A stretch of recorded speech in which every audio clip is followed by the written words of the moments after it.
Welcome to today's Explainer. We are looking at a true legend today. We're going to explore the awe-inspiring story of a man who is widely considered to be one of the greatest field hockey players in history. I'm talking about Major Dhyan Chand. If you think you know sports legends, well, wait until you hear about the man they called the Wizard. We're going to map out his incredible journey, breaking down exactly how a humble soldier became an immortal sporting icon. Okay, let's dive into this 400. That is the number of career goals scored by our subject in international matches. It creates an immediate sense of disbelief, doesn't it? Hitting a milestone like that is just staggering. This single, massive number really sets the baseline for the absolute dominance we're about to unpack. But to understand how someone achieves that level of greatness, we've got to go back to the beginning. Section 1. The soldier becomes the moon. Born Dhyan Singh in Allahabad on August 29, 1905, his story started with him joining the Indian Army back in 1922.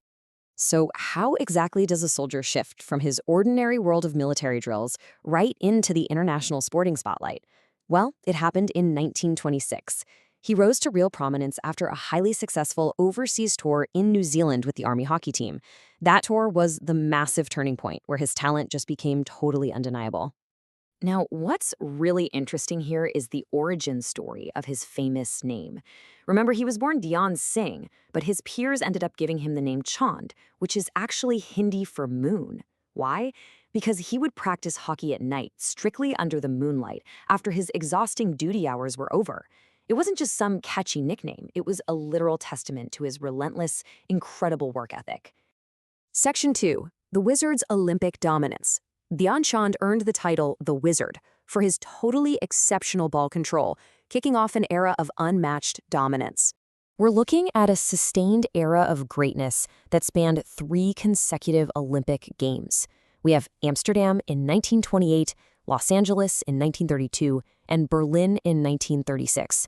Across all 3 of these games, he led the Indian hockey team to consecutive Olympic gold medals. Let's break down exactly what that dominance looked like by the numbers, because these stats are just jaw-dropping. In 1928 in Amsterdam, he was the top scorer, hitting 14 goals in just 5 matches, and leading an undefeated Indian team to gold. Then, 4 years later, in Los Angeles in 1932, he scored 12 goals in only 2 games. The offensive output is just staggering.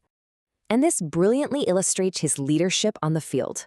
By the 1936 Olympic Games in Berlin, he was team captain, and he led India to a crushing 8-1 victory over the host nation Germany in the final match. Section 3. A legacy written in gold. After a genuinely illustrious career, he played his final international match in 1948.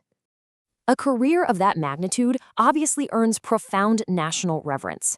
In 1956, formal recognition came when the government of India conferred him with the Padma Bhushan. It proved his status as a true, undeniable national icon.